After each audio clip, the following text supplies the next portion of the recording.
Shalom and welcome back to the Grim Truth. You'll have to forgive this video because you're going to hear the sounds of GPS because I have a place to be and a thing to do. So I'm on my way there now. Good. The GPS said it was about a 30-minute trip. And for that reason, I'm drinking extra coffee. I keep these extra cold cans of coffee in my lunch bag because some days I just need an extra coffee. And today's one of those days. And this time I'm trying out this one. I seen a bear over at Bear Independent drinking one of these one day, and I decided to order some just to try it out. And it's kind of expensive, so I won't be doing that twice. But yeah, they're not too bad. It's made with coconut milk instead of other things. It's a nitro cold brew sweet cream latte is what this thing's called. The website said it has about as much caffeine as a regular cup of coffee, which probably isn't enough, but whatever. I was supposed to turn there. Oops. My GPS is not talking to me. Wonder why. Oh, probably because my Bluetooth is connected to this truck. There we go. Now it'll talk to me. I turn the sound up. Don't play music. No music right now. I'm busy. There you go. Yep, it's not playing music. All right. Yes. No, I don't want to press play on the device. So I'm drinking this. I don't know if you can see it.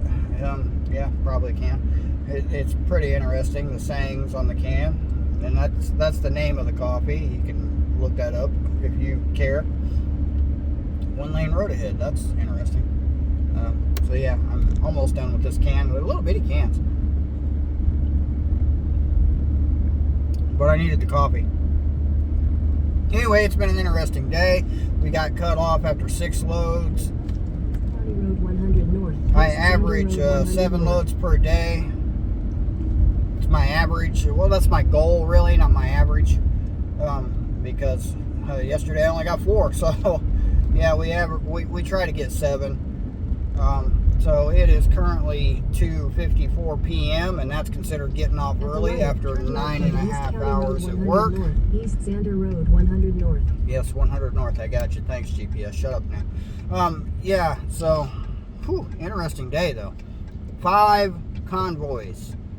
5 military convoys I seen, all heading northbound through Indianapolis, getting on northbound Interstate 65, and heading in the direction of Chicago. Now, whether that was their final destination or not, I am unaware and do not know.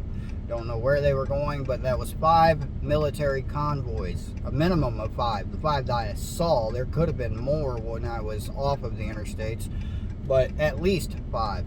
And some of these things, they had fuel trucks, they had other tanker trucks, they had armored vehicles, they had what looked like troop carriers, couldn't see in them, so I don't know, might have been people in there, I don't know.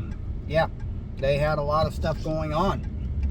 I also seen on top of the 5 convoys a lot of standalone military vehicles. I'm talking Humvees and other weird looking vehicles with big antennas on them and weird equipment. One of them kind of looked like it might have been used to tow something. It kind of had a tow hitch on the back.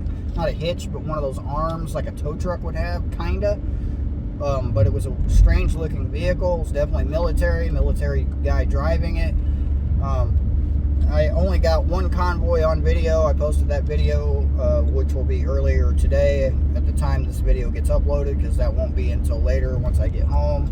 And the upload's been taking roughly an hour for a 10-minute video, which the days where I used to upload 10-minute videos in like 5 minutes, I miss that internet, but that's in a quarter mile at the traffic circle, that's a different take story. the second exit and stay on East County Road 100 north. Yes. East Sander Road 100 north. Sander Road, yeah, I'll get right on that. That'll be useful. That's useful information, GPS. Thank you. Other things I saw today was, well, there was this one lady. She was stopped at a 4-way stop sign, and she just didn't care about going anywhere. She just stayed there for a while. There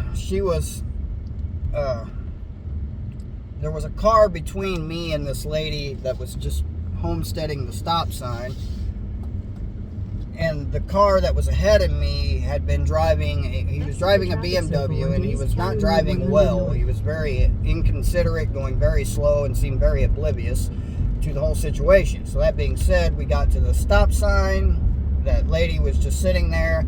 There was no traffic at any of the other intersections or any of the other roads in this intersection at the time I got there, and she just sat there. A couple of cars had pulled up, they went through, she's still just sitting there. At some point she looked up, turned on her turn signal like she was going to turn left, which is where I was going, go figure. But she still just sat there, and the BMW behind her didn't seem to care. So me being me, I laid on my air horn, and yeah, she jolted awake, I guess, and then proceeded to go. Yeah, that was one thing. Well, one other interesting thing I seen, and makes me really wish I had a dash cam, which I do not. I'm going to post a donation link in this video's description. If I remember to do so, I'm going to do that. I tried to get this on video, but it was too quick and too late. And what happened was, it was really close to me. I was behind a semi-truck, was in the left lane. There was like 2 cars in front of me in the right lane, and I see a car go straight that way. I'm on the interstate. I'm on Interstate 65 heading southbound, and a car went straight that way. And I know there's nowhere to go that way except for into the guardrail, which is exactly where he went. And then he bounced off of that guardrail and went straight back that way. And he bounced off of that guardrail, spun out, and then came to a rest against that guardrail. And I got up there, and I noticed there was a pickup truck there that had pulled over. He was involved in this as well. Nobody was injured visibly. They looked shooken up, but they were able to get out of their vehicles and not look happy. So they were okay. I didn't see any injuries, and the damage really wasn't that bad for how bad it looked. So yeah, traffic today was just abnormally weird. It was heavier than usual for a Thursday for sure, and people were just driving erratically today. Very erratic driving all day. It's just a lot of weird stuff happened. Besides the military convoys, which proceeded down the interstate at 55 mile an hour in a 70 mile per hour zone, I might add. So they were slowing everybody down. A bunch of police all over the road, state troopers, local cops, everywhere. Everywhere I went, there was so many of them. People were getting pulled over in front of me, across the highway on the other side. I watched people get pulled over all day long. It was really just one of those kinds of days that I'm glad is over. Yeah. In trucker news, if you're wondering or care, but this also pertains to preppers.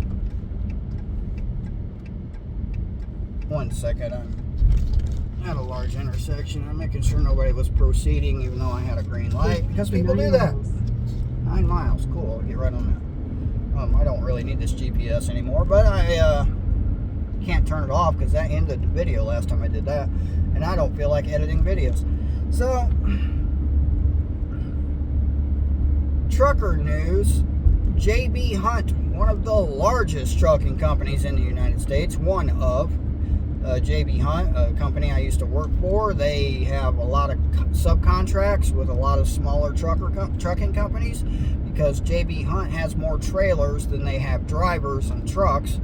A lot of their trailers are intermodal. They get on trains, and they haul them across the country on trains. Then they take them off the train, put them on a truck. I used to do that. Very dangerous, these containers. If you're ever around them, avoid them if at all possible. It's just not a good place to be, is around these things. But J.B. Hunt has canceled, I think it was close to 1,000 or more contracts with their subcontracted trucking companies. Now, they subcontract these guys because, like I said, they have more trailers than they do trucks. So they hire these smaller trucking companies to haul their trailers around, give the other trucking companies work. It's very good if you're a small trucking company and you can land one of these kind of contracts. It'll keep you in business for quite a long time. But J.B. Hunt canceled these contracts, I would say, a few weeks ago. And now they're reopening a very small percentage of contracts, and you have to jump through a lot of hoops to land this contract with J.B. Hunt now. And this is not the only company that's doing this. There's a lot of trucking companies that are doing this. There's a lot of trucking companies that have just laid off drivers left and right. They're just, without warning, no, didn't expect it, without any kind of warning, you're shut down, you're laid off. Another fairly large trucking company, I think it was probably about a year ago now, went bankrupt and completely out of business. It's affecting our supply chains. It's the economy affecting the supply chain. The economy's so bad that people are not buying as much stuff as usual, so trucking companies aren't hauling as much freight as usual. So therefore, trucking companies, they have a lot of equipment, but not enough. I mean, like I said, J.B. Hunt has more trailers than they do trucks and drivers, so J.B. Hunt has a lot of empty trailers just sitting around not doing anything. And yeah, it's greatly affecting the supply chain with how the economy is, and it's getting bad, and it's probably only going to get worse. But hey, I still have food in my house, praise Yah, because I would not have it without him. Without the Father, I would have nothing. Absolutely nothing. So praise Yah. Oh, there was a few other things I was going to talk about on this video, but I get distracted when I'm driving, trying to remember what I'm saying and not run into people. So yeah. But military equipment, where do you guys think it's heading? Because it was heading northbound out of Indianapolis in the direction of Chicago. Would it go all the way to Chicago? I don't know. But what was it, yesterday? Yeah, it was yesterday. Yesterday I seen about 6 to 8 military helicopters way off in the distance, flying in a northwesterly direction from where I was sitting at the time, which was not too far from the town I live in. And yeah, it's been very abnormal seeing this much military activity. Over the past month, I've seen fighter jets coming out of Indianapolis International Airport, very large transport helicopters, military transport helicopters coming out of Indianapolis International Airport, convoys. Yesterday I seen a convoy. I'm seeing convoys almost every day. I seen 5 of them today. I've seen standalone military vehicles pulling artillery-looking equipment, large guns. I've seen semi-trucks hauling Humvees and tanks down the interstate, and this is all within the last month. And most of this equipment, not all of it, but the vast majority of it, is heading north toward Interstate 65 and in the direction of Chicago, because that's where from Indianapolis, Interstate 65 goes directly to the northern part of Indiana, which then you can hit I-80 up there and go west. It takes you to Chicago. You go east, it takes you into Ohio. So where they were going, anyone's guess. They could go anywhere from I-65 northbound, but I don't know. It's very weird. That's all I got to say. Wars and rumors of wars. Praise Yah. Alright, that's enough of me. I'm going to shut up. This video is going to take too long to upload as it is. So, hope everyone has a blessed day. Keep your heads on a swivel. If you're driving, just be really careful, because people are crazy today. And every day, really. But that's enough of me. I'm shutting up. Shalom. Have a good one.